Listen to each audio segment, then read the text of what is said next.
Hello friends, I am Rashmi. Welcome to SRS Info. Today we will continue the classification of tablets.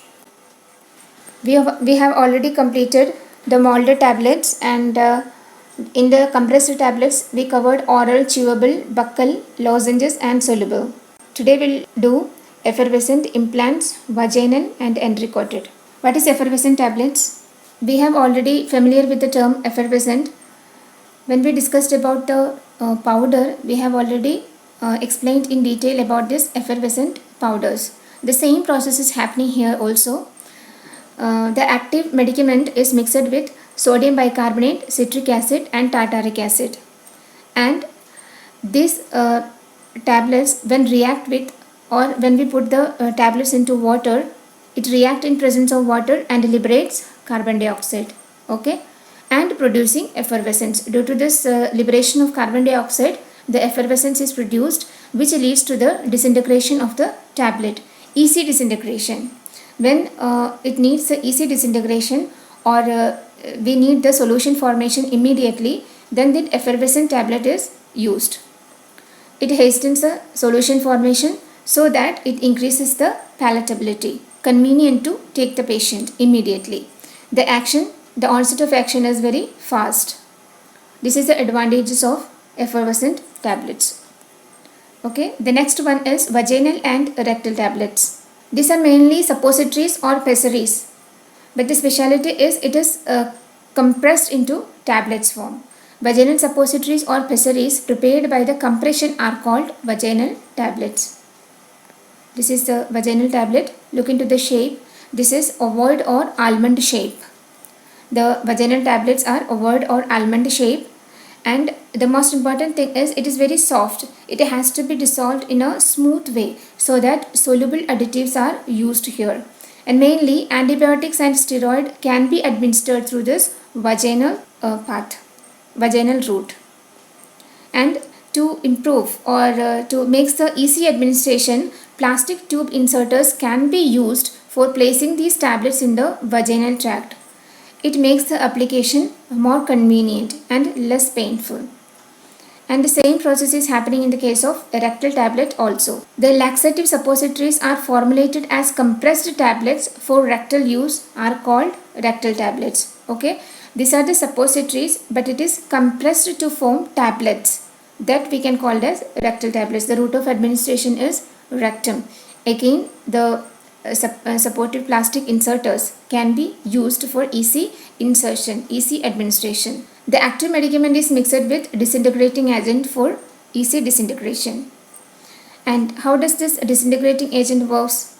This either swells up after absorbing the moisture. When we put this tablet into the rectum, it absorbs the moisture, then it swells up. This supposed to swells up the tablet easily or produce effervescent, which facilitates the disintegration. This is the function of disintegrating agent.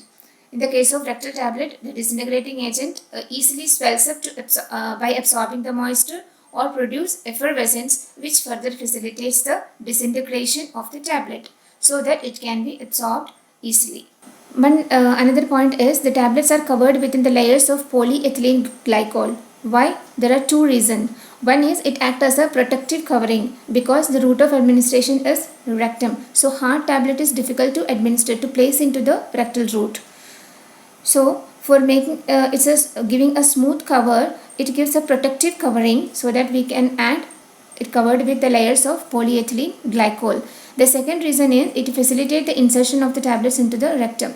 It promotes or it facilitates easy insertion. Okay, these are the function of this outer layering of polyethylene glycol of this rectal tablet. The next one is implants. What is implants? These are the small tablets. Okay, first we make a cut over the skin and put the implants under the skin and then stitch it the skin after the insertion of the tablet. This is what's happening in the case of implants. These are very small tablets meant for insertion under the skin by giving small surgical cut into the skin, which is stitched after the insertion of the tablet. First we make a cut, then insert the tablet, then stitch the skin over the tablets. These are implanted intramuscularly or subcutaneously. We can implant these medicines intramuscularly or subcutaneously. Most important point is these implants must be sterile because this is administered directly into the under the skin. So it must be sterile, so that it must be prepared under aseptic condition, sterile aseptic conditions, and packed in unit dose sterile containers. The packing must be under sterile condition. The preparation must be under aseptic condition. The product must be totally sterile. And these implants are mainly used to get a prolonged time action, prolonged duration of action. The prolonged means about 3 to 6 months. For long term treatment, the implants can be used. It must be water insoluble. Why it needs a prolonged duration of action? About 3 to 6 months. It's a long period. So it should not soluble in water very easily. The preparation must be taken care of this fact. The first one is it must be water insoluble, so that no excipients are used, and these are compressed under heavy pressure because this is strong. Okay, this is compressed under heavy pressure without adding any excipients, and the specialty is it must be water insoluble. These points are very important. Nowadays the use of implants in human beings is very less. Still there is good, but comparatively it is very less. Mainly used for birth control in human beings, but commonly used in veterinary medicine rather than human medicines. In human beings it is used for birth control, and mainly hormones are administered through this method, like steroidal hormones, testosterone, stilbestrol, etc. The hormones are administered through implants mainly. It needs a prolonged duration of action also. The next one is Endricotted tablets. We have discussed a lot of time about this Endricotting. Okay, already discussed in the cases of capsules also. Revise that classes about this capsules. You will get a clear idea about this Endricotting. I have explained to you in this picture also. And what happens in the case of Endricotting? Mainly, these are required to be disintegrated in the intestine.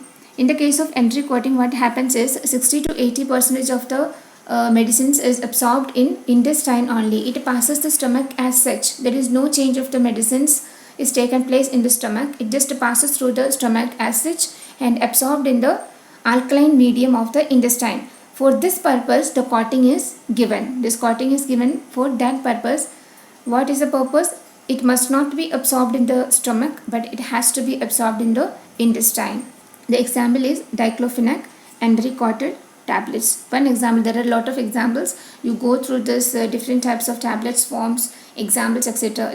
When you study the pharmacology in details, you will get number of examples for different types of tablets. You go through this. I just put one example here, Endricotted tablets. We completed this 4 sections. We'll continue in the next session also. Thank you so much. Keep watching.